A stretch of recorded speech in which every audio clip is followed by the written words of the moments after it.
Welcome to Endless, a Sandman podcast from Chipperish Media. I'm story expert and she who dies and lives and never dies, Lonnie Diane Rich. And I'm writer, erstwhile DC Comics editor, and three-face woman, Elisa Whitney. Today on Endless, we're going to be talking about Sandman Volume 5, A Game of You, Chapter 3, Bad Moon Rising. Bad Moon Rising was written by Neil Gaiman, drawn by Colleen Doran, colored by Daniel Vazzo, and lettered by Todd Klein. This issue was edited by Karen Berger, assisted by Elisa Whitney. Cover by Dave McKean. I don't make jokes. I just never got the knack. Time to wake up.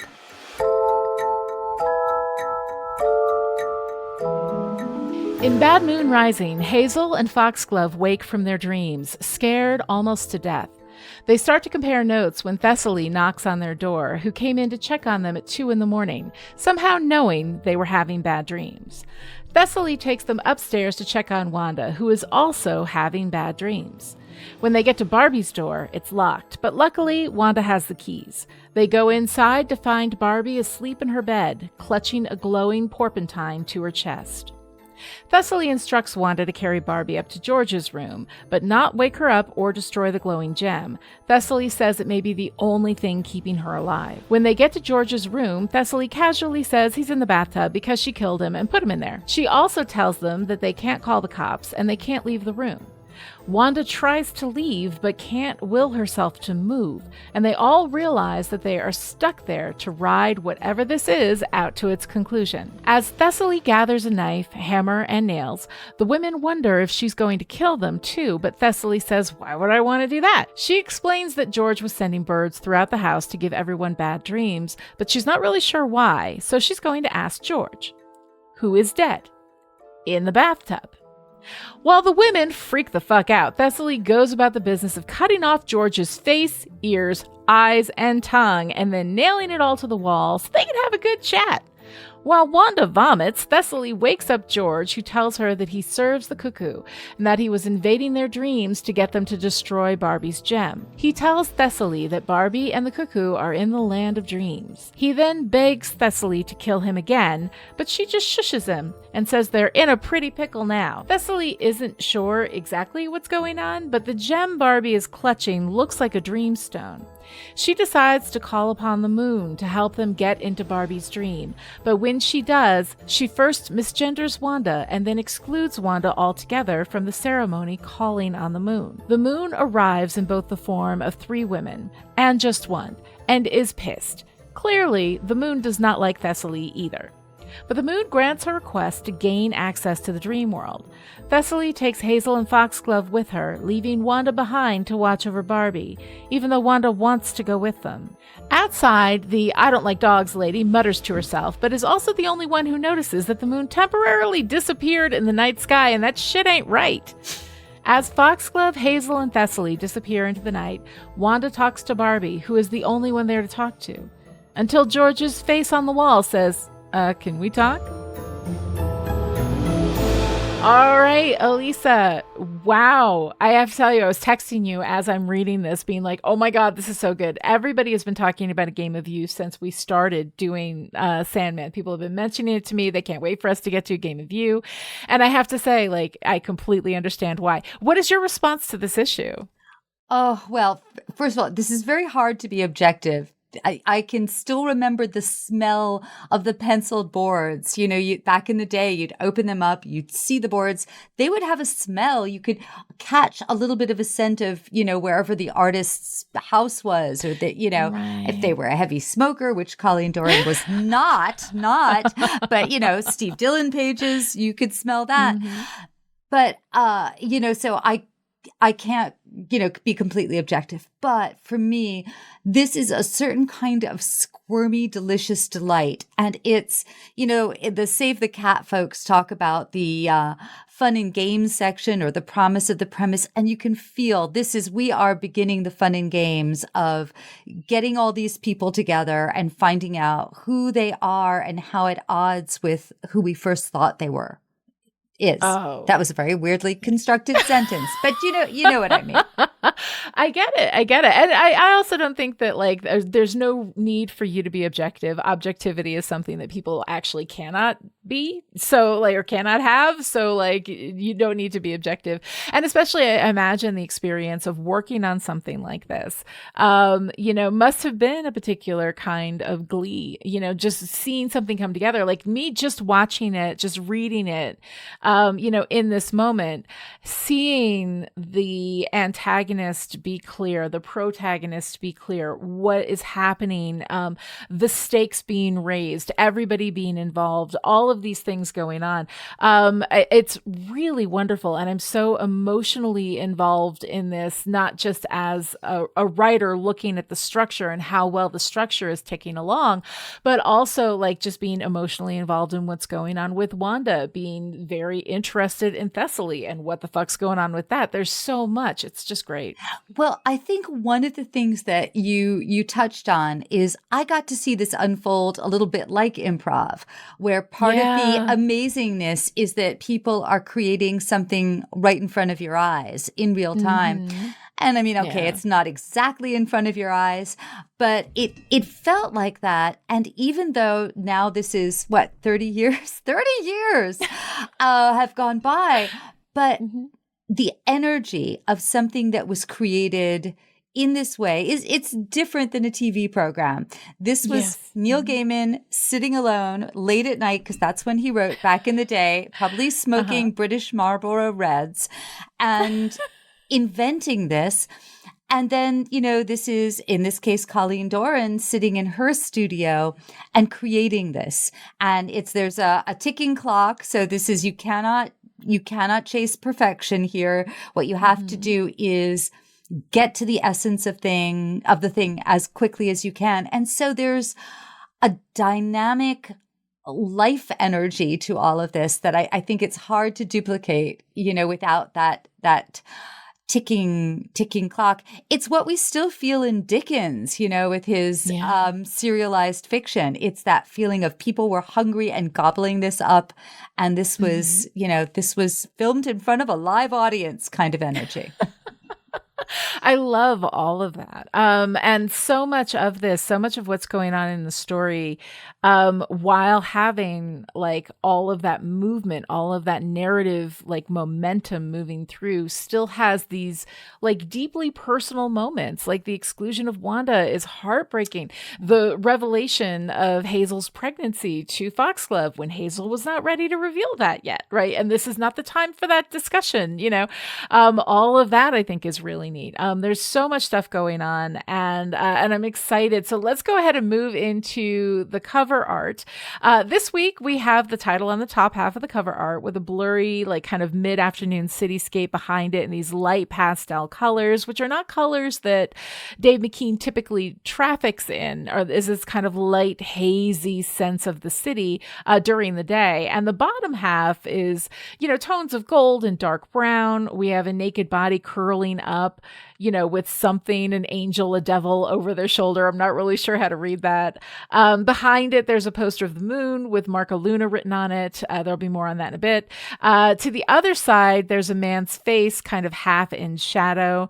And I have no idea what it all means, but I love it. It's got like this weird vibe to it. Everything is slightly like the face and head on the body are sort of out of perspective. One looks way bigger than the other. It's so fascinating. So what did you think of this cover? Well, I could see a sort of theme of light and refracted light in both the cover, where there are parts of this cover that look to me as though almost images were broken up, like a kaleidoscope breaks up the shapes of an image and then put back together in this way that made me think of refracted light and prisms of light.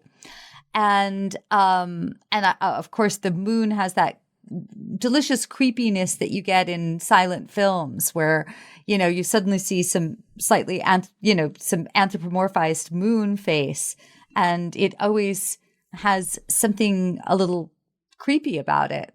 Seeing the face in the moon, in Colleen Doran's art as well, I think there is this interesting way she has of dealing with the light that I think both of us really responded to. Yeah. Oh, definitely. Colleen Doran doing the interior art. First of all, like I came upon Colleen Doran when we started doing Sandman because she's very active and all the people that have been following now on Twitter who have been involved in the art and have been involved in the writing and all that kind of stuff. And I've seen her on Twitter sharing artwork from projects that she's done with Neil. And I immediately followed her because I love her style. Like I just finished reading Snow Glass Apples, which I got a copy of, and which she illustrated, and which I don't think I could possibly recommend enough. Both the story told from the perspective of the queen and Snow White, and just that artwork that is so incredibly beautiful that I would just make posters of it and put it all over my house. Like she's got this like sort of art deco sort of feel to what she's doing. It's so incredibly beautiful. I absolutely love it. They also did a project called Chivalry, which is on my list to get next. I'm looking very forward to that. So I have to say, like, I started seeing her artwork as she was sharing it on Twitter, when we started this project, and have been waiting to get to her art. And Doran's approach to the art is consistent, I think, with the rest of the drawing. So it doesn't really feel like a shocking diversion from the art styles that we've had. It melds really beautifully with everything else that we've already done. But I love that a woman is drawing this issue, which I think is very much a woman's story, and the way in which she is able to get like Wanda's body language expressing those emotions that she's feeling as she's being excluded from everything that's going on. That is this, woman at the moon night, kind of thing. This very feminine experience that Wanda is being excluded from. And we see that body language. And I'm like, there is something in that feels so innately familiar to a feminine experience. And I just love that we had a woman artist on this. I wouldn't have hated it if one of these amazing men had drawn it either. But I do really appreciate that on this issue. Yeah. And Karen Berger, as an editor, did look for women who, to give those opportunities to. Yeah. I think that there are, when a system is in place and perhaps not as many women are reading comics or recognizing that this is a career they could follow, there's subtle ways to discourage. So I know Karen actively did try to encourage. In terms of Colleen's artwork, one of the things that I really love is how skillful she is at taking things away. I feel like I nearly couldn't say skillful she is. I don't know why that was a hard thing for me to say. But we have these scenes with Thessaly facing off with the moon, and Colleen is removing outlines to show how the moon is bathing everything in this light and magic. But we still have all the tension and drama and the acting in terms of the interplay between the characters. And it works visually very well. This is the way light, a powerful light source would act. But it also works on a metaphoric level, because this is the part of this story where we're beginning to lose our outlines and our borders and our boundaries between dream world and waking, and between, who people are as individuals and, who they are as menstruating woman, pregnant woman. Thessaly is a crone. So there's just a lot of, I'm leaving the issue of Wanda for the moment, because I know we both have a lot to say about Wanda. Yes. And more about Thessaly. So yes, definitely. All right. So, speaking of Wanda, let's get started with Wanda, who I feel like the narrative weight of this issue is with Wanda. Like, I feel very emotionally tied into where Wanda is. And the thing that there's one line that Wanda has that breaks my heart in this issue is, when she's talking to Barbie after being, left there alone with a face on the wall, by Thessaly and everyone else. She says, maybe I'm not the woman I thought I was, because she was judging herself for vomiting. She was judging herself for not. She was looking for, I think, reasons why, she wasn't as strong as she wanted to be or whatever, looking for a fault in herself for why this evening was going the way that it was. And the way that Thessaly excludes Wanda and misgenders her, it's cruel, it's unfair, but I think at the same time representative of a very real experience. And I don't mind that it's in the story. I mean, that shit is real, and seeing the effects of it, how it disrupts Wanda's confidence and makes her question herself as a woman because she threw up when a man's face is being ripped off his body. Anybody in that circumstance could absolutely find themselves vomiting.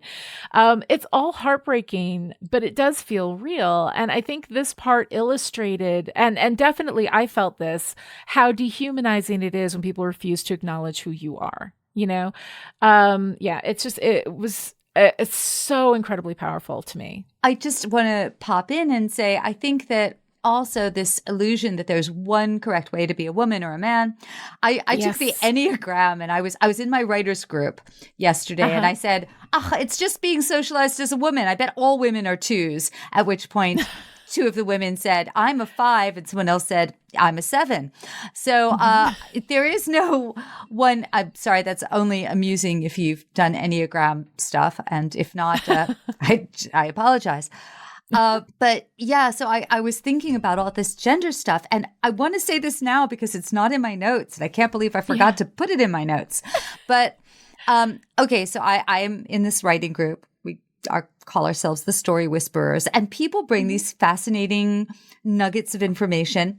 I don't know where this nugget came from. I haven't footnoted it. I haven't corroborated it, but this is what one of my members said. They said, you might not know this, but 2% of the population has some element of both genders in their genitalia, so that biologically, sorry. So just biologically, we tend to think that pretty much everyone is born either with male genitalia or female genitalia. But no, it turns out 2%. Again, someone will have to corroborate this. I will try and look it up. And then they said, and that's the same percentage of the population that's a natural redhead. So interesting. It made me realize that we create this dichotomy. And now I'm thinking that every time I see a redhead, there's somebody, who biologically is the correct term intersex? I believe the term is intersex, yes. So if it's not true, it feels true. And a lot of times what happened historically is that at birth or whenever, a doctor would pick one. And then just that person would just grow up as that, or whatever. And I think that it was not a great, that turned out not to always be so good as a system. Gender and sex at birth are two different things. And I think that I find our obsession with putting people into one category or another, and also not listening to people when they say, this is who I am. I think that has to do with power dynamics associated with patriarchy. That's my read on this, is that because we have to know who to empower and who to disempower, that when we are left in a space where we have to allow for people to understand who they are on their own terms, then we are taking power away from the power structures that we've set up. So I think that there's a lot to that. But also, people are who they are. And when they tell you who they are, you respect who they are. And Wanda is a woman. And I think that this may be the part that people were quoting when they were talking about TERFs in the work and all of that kind of stuff. There's a big difference. I'm so sorry. Let's redefine TERF, just because maybe not everyone listening is familiar. Yes. Trans-exclusionary radical feminist. Somebody who is, really into womanhood, but also very much into denying womanhood to people who are part of that group as well. And so I think that there has been accusations of A Game of You being TERFy. And of course I haven't read all of it now, but having seen this exclusion of Wanda in the feminine, experience of talking to the moon and in going back into the dreamland, that what I'm seeing here is an accurate portrayal of what actually happens in the world. And I don't see anything in the text that is agreeing with Thessaly on any of that stuff. So I personally don't see a problem with representing that. I think that is part of an experience of people not recognizing your humanity and who you are. Absolutely. So I was, doing a little research, and so there are 2 DC writers who've commented on this that I know of. I was looking at Hy Bender's Sandman Companion. So there's Caitlin R. Kiernan, who's an incredible writer of horror and dark fantasy and many other literary forms of fiction as well. And they, I believe, I was looking up, what is the correct, what Caitlin feels. So I think earlier she had transitioned to female and used to identify as transgender, but now identifies as gender fluid, which wasn't really an option earlier. Right. And then there's Rachel Pollack, who's a good friend of mine, and she's been described as a trans icon, as well as science fiction author, tarot historian, deck designer. She created DC's first trans superhero. So they both have different takes on the fact that Wanda doesn't get to go on the moon's path. And that is, again, I think that often I'll hear when people make arguments, they'll say, well, this one person who could be viewed as, having an intimate association with or ability to speak for, has this position. And I'm thinking it's so complicated. I don't think we can ever just take any one individual as indicative of how everyone is going to respond. Yes. I think we'll have to talk more about Thessaly. I will say, that some of, there was that old definition of human as a featherless biped.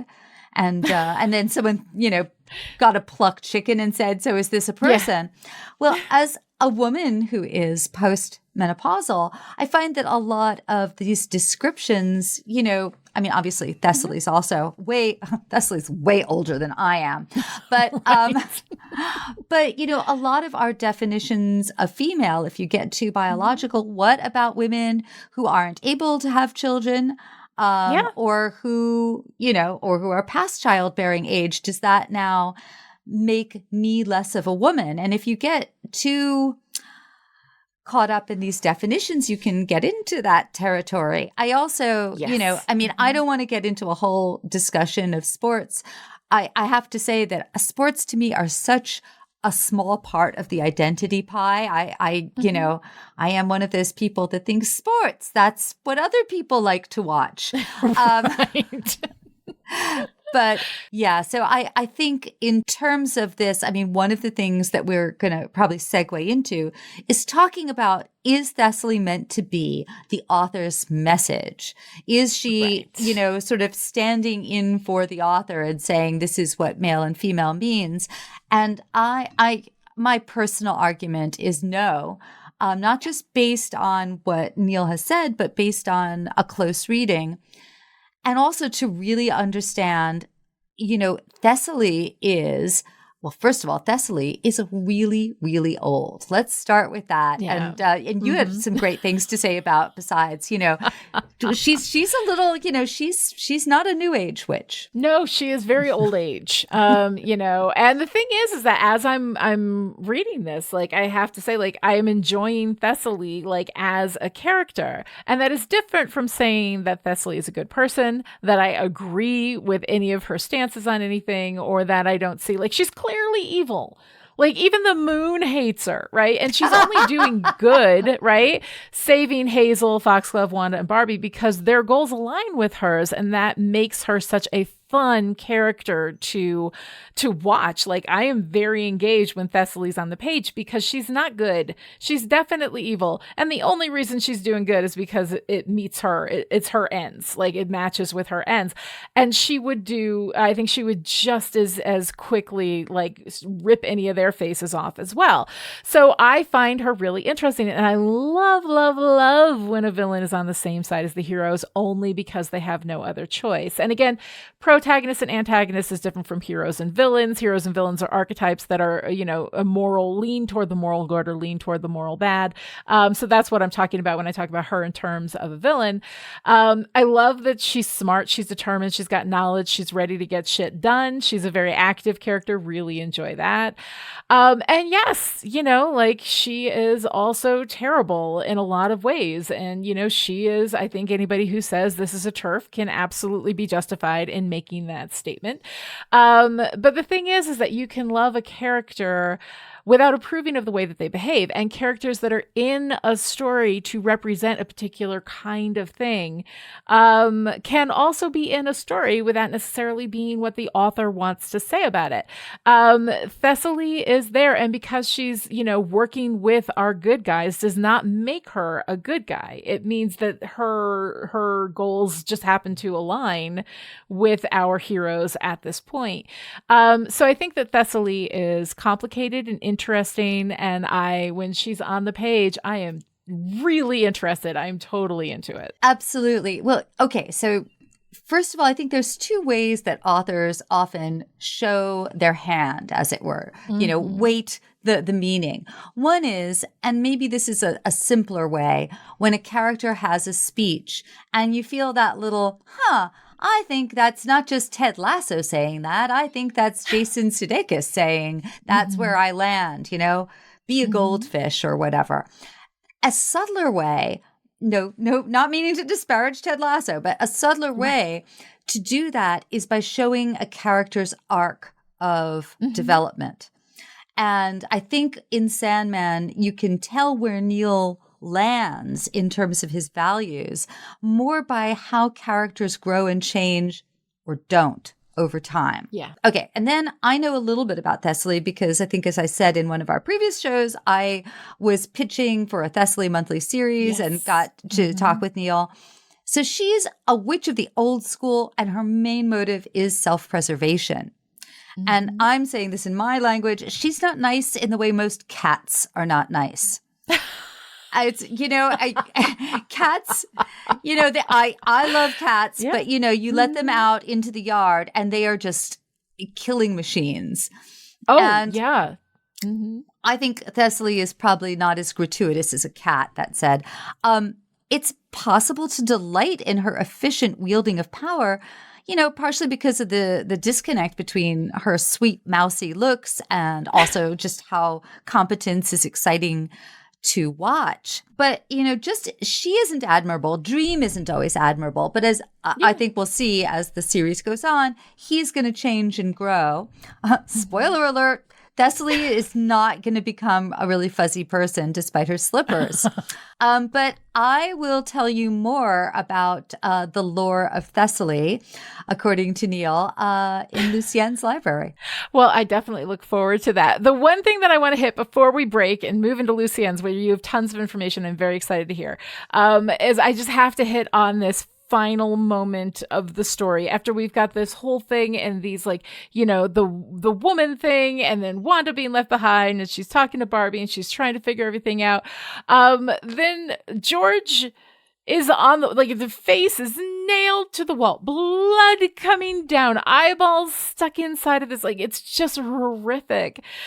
And as Wanda is sitting there trying to process all of her feelings about what's happening, we get George on the wall going, can we talk? And I have to say that that beat as the final beat of the story, the final panel of the story, was one of my favorite moments in all of Sandman. It is so can we talk? like is this like really casual moment in this highly escalated space, and I love that like sense of contrast there, but also that George is going to remain active in whatever it is that's going on here is delightful, and it is absolutely a moment for me. Like, I talk a lot about cliffhangers versus game changers. That cliffhangers are where like we don't know what's going to happen and we're left like, oh, are they going to survive? And it feels very cheap.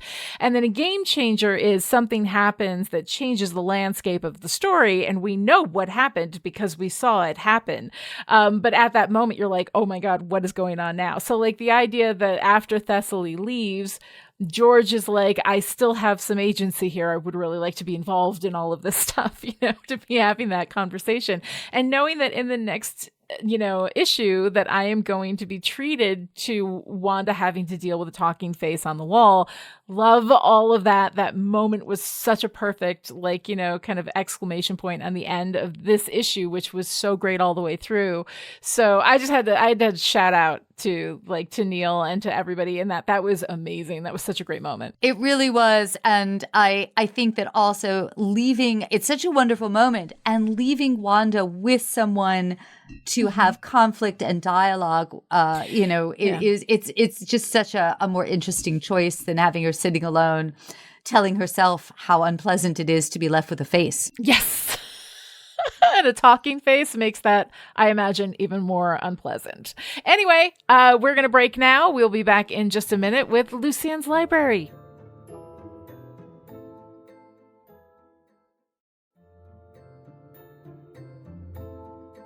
All right, so here we are ready for Lucien's Library. Lucien's Library is esoterica, Easter eggs, discussions that may include spoilers. So, traipse forward with us, with that knowledge.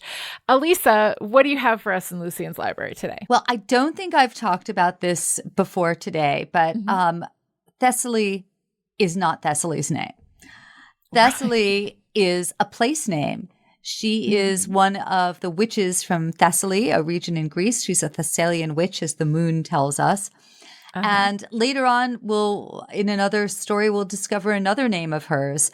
But again, that's not her true name. It's kind of like in Judaism, we don't get any of the true names of God, the Jehovah name and the YWHW. Those are the consonants without the vowels, because in I guess ancient religions, as in magic, there's the idea that the true name carries this power, this magic. So Neil has talked to me and also to High Bender in the Sandman Companion about the classical sources for some of this magic. So one is the Golden Ass, or the Metamorphoses of Apuleius, which I looked up. There's, I think, 2 potential pronunciations. So have at me, classics majors. Because I was not one. So this is Apuleius wrote. I think this is one of those few, or only remaining books of fiction in a way from ancient Greece. Ancient. Yes, is it? Oh God, now I'm not sure if it was in Latin or Greek. Oh God, have at me, classics majors. Having a moment. So I found a translation. I think this may be with some Robert Graves in here translating.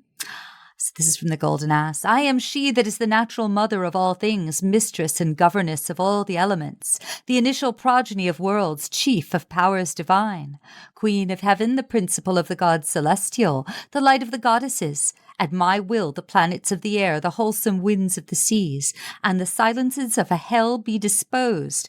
My name, my divinity, is adored throughout the world in diverse manners, in variable customs, and in many names. For the Phrygians call me Pessinuntica, the mother of the gods. The Athenians call me Cecropian, Artemis. The Cyprians, Paphian Aphrodite. No, not the Canadians, the Candians. The Candians? The Sicilians call her Stygian Proserpine, and the Eleusinians call me Mother of the Corn. Some call me Juno, others Bellona of the battles, and still others Hecate. So this is some of the witchy underpinnings. The Golden Ass is a very amusing and bawdy tale. There is some sexy bestiality that makes you look back at Midsummer Night's Dream by Shakespeare and think, Oh, I was thinking about that, right? Yeah. If you ever said to yourself, was it just the head that got turned into the donkey? And how close did they get? Was she just feeding him, sweet peas? So there's a lot of that. There's also stories by Lucan. And Neil talks about one story in particular where I think a man is trying to stop the witches from stealing the face of a corpse. And then he manages, but he falls asleep. And I think he wakes up without a nose.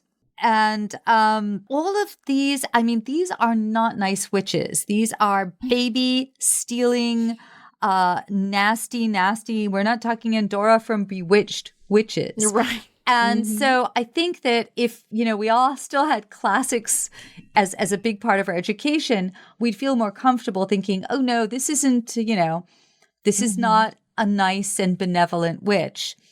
Yeah. And yet, this was also a time in history where most women, the best they got was to be someone like Penelope, who just has to sit around weaving and unweaving the same thing for a million years, waiting for her husband to come home. These were women of agency and initiative. So I read this paper that compared the Cumaean Sibyl and the Thessalian Witch. It was a fun deep dive. I also found there were some comics that had been made, I believe, of the Golden Ass. Georges Pichard adapted the text into a graphic novel, Les Sorcières de Thessalie. I'm sorry for my French, in 1985. And in 1999, the wonderful and often draws very erotic stuff artist Milo Manera adapted the text into a pretty abridged graphic novel called Le Métamorphoses au Lacino de Oro. So again, nice. Now I apologize for my Italian. So, so the last thing I wanted to say about witches was, as a kid, I was fascinated by witchcraft. And this was before, all the New Age stuff was out. So my mom bought me this book. So I'm holding up a little turquoise book with a very cartoony set of witches on the cover. It's called Witches, Potions, and Spells. And there's a reason I'm going to tell you about this. So I don't know anyone else who knows this book. My mom bought it for me when I was 9. It's edited by Catherine Paulson, and it's Peter Popper Press. The editor does say this book could be dangerous to a beginner in magic, but the stuff in here is so unwholesome. So you've got these cute little kids' pictures, and there are dry and crush the yellow roots of gander goose, mix it with menstrual blood, and add some to the food of him you love. That's one of the more benign ones. I think that's kind of it's a classic love spell, isn't it? Yes. Take blood of a sparrow, blood of a bat, and liver of a fox. Mix them thoroughly. Add a few drops to the red wine of your sweetheart. There are ones that are worse. Rendered fat of human beings is mentioned in here. Oh, yikes! And this one, I undress completely, and at midnight, beneath a full cloudless moon, walk 3 times around a house or field, throwing behind you at each step a handful of salt. If when you finish none has seen you, him you love will be mad for you. But if you are unsuccessful, he will scorn you, and your anguish will deepen. So I have this book, which I have treasured. I've never tried any of, one that involved string. Nothing but string, and I think maybe some spit. No blood. Yeah. No bats. But so when I came from this book, I thought of Thessaly as being the kind of witch who would, use some rendered fat from someone you had held quite dear. Yeah. If she needed to. Yeah. Thessaly is definitely a complicated kind of character. And I can see her, I would see her using the rendered fat of a human being. Perhaps George. Maybe that's why he's in the tub. Who knows? God. All right. So one of the other things that I wanted to kind of ask you about is that we talked last week about the I don't like dogs lady, right? And now here she is. She's back. Is this a moment to show that the weirdness extends beyond the house that they are all living in? Because of course, I don't like dogs sees that the moon is gone. And she's like, hey, what the hell with this? And then that's it. So we go to her perspective for just a moment to show that whatever is happening worldwide, that there's I think a broader expanse of effect than just what's going on in that room. So I'm kind of interested, like, is this a significant character that we're going to be seeing again? Or what is the role of the I don't like dogs lady? Well, I think she started out being a character that Neil had encountered, and then he used her in this story. But she becomes, to my mind, a little bit like a modern day Mad Hetty. Not that she is magical, but she's attuned and tuned into things that most people are passing through their busy lives and not noticing. And I think, there was an experiment done, I think, where they had some world-class violinist playing an incredible Stradivarius on the street. And most people just walked by and didn't notice anything unusual. And so I think that most of us are so busy with the quotidian minutiae of our days that we wouldn't notice something miraculous or something very dire that, was happening. And so she is paying attention, not to what we do, but to things that perhaps are more important. So before we leave Thessaly completely, one of the moments that I particularly loved with her is when she, finally gets his face off. She says, "Okay, George, I want a word with you, young man," which is just, it's one of those moments too, where it is such an old lady thing to say. And it's as though he's been a naughty little boy instead of someone she's murdered and is cursing to this horrible, worse than death existence right now. But there was something right before that caught my attention. So we get this description of how Thessaly is cutting off his face and the care she's taking. And it seems like a close third POV. And then suddenly we get, perhaps she takes pride in her competence, perhaps not. And at that moment, I thought, oh, interesting. Whose POV are we in? Now we've got this storyteller's voice coming in. And it's an interesting, I feel that in that moment, we've left third person, and there is, in that storyteller's voice, a little acknowledgement of you, the reader. We are being told a story here. This is not just people doing stuff and we're voyeurs. We are present in this dream. Right. And when we're using the narration voice, like, my question is, whose voice is that, right? Who is the narrator? I mean, is it Dream? Is Dream watching all of this and now kind of inserting his narration into it?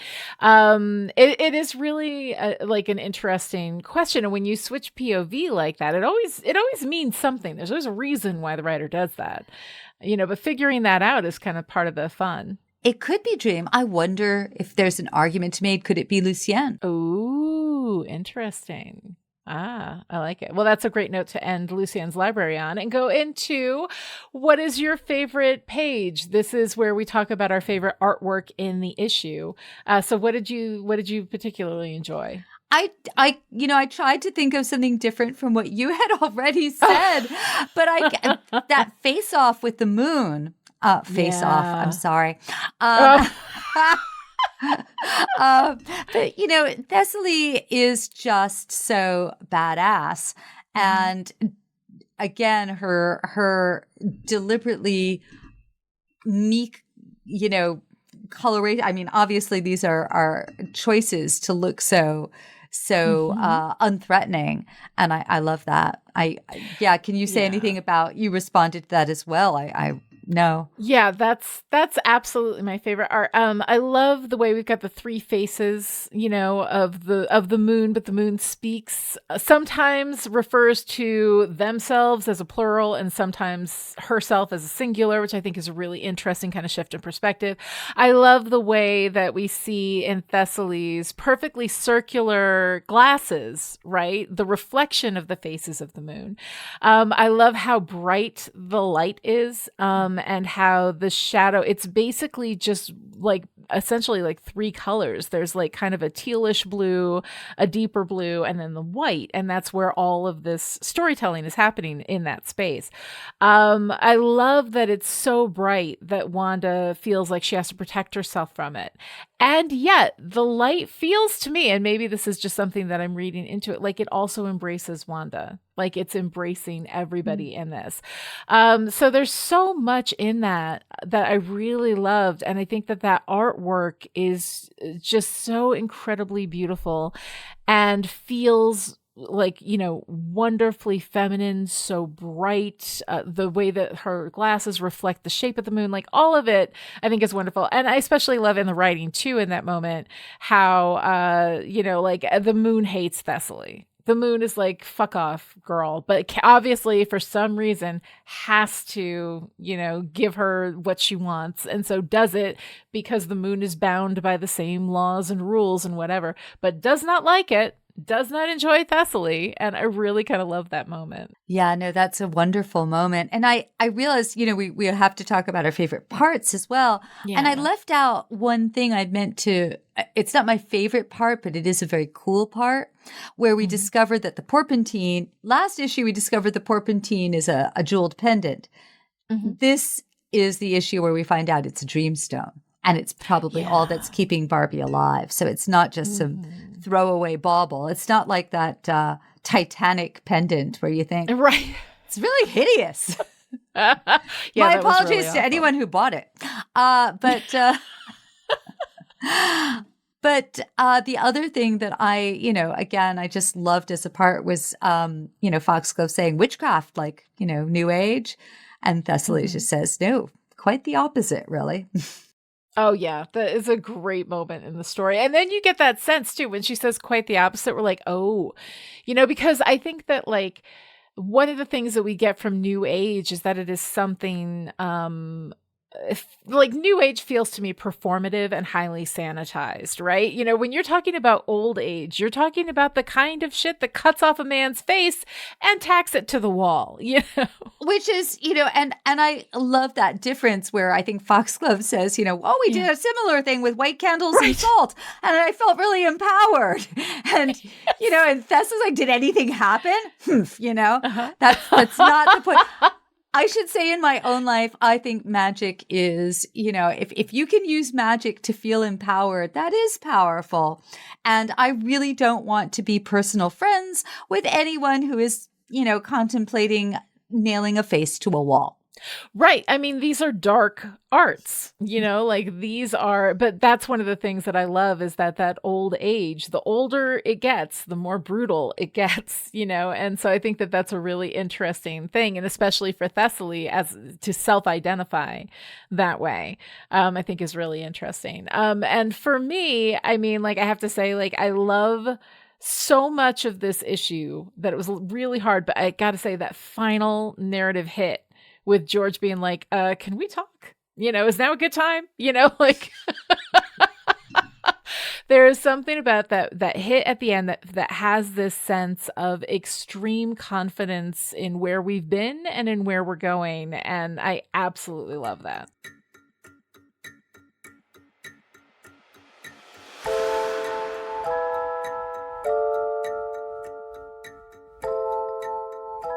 If you enjoyed this discussion and would like to join in, Patreon supporters can chat with us and each other through our Patreon Discord channel. To find out how you can support Chipperish Media, visit patreon.com/Chipperish. Other ways to show your support: write a great review on Apple Podcasts, tell your friends about the show, or draw down the moon. This episode of Endless was edited by Chipperish content editor Jack Cram. Jack, it's just you and me, darling. You, me, and a skinned corpse in the bathtub. Thanks so much for joining us. We will be back next time with Beginning to See the Light, issue number 4 of A Game of You. Until then, can we talk?